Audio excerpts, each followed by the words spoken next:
اعوذ باللہ من الشیطان الرجیم بسم اللہ الرحمن الرحیم۔ شیطان کو خوف میں مبتلا کرنے والی چیز۔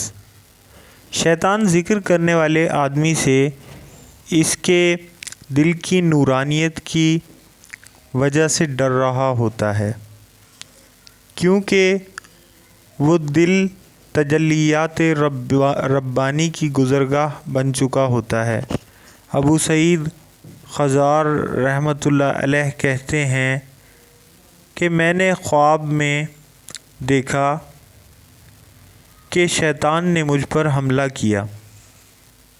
میں نے جواب میں ایک لکڑی اٹھائی اور اسے مارنا شروع کر دیا۔ اس نے اس کی کوئی پرواہ نہ کی۔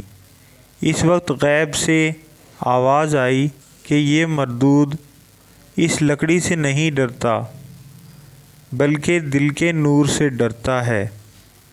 گویا جس کا دل جتنا زیادہ نورانی ہوگا، شیطان اتنا ہی اس بندے سے ڈرے گا۔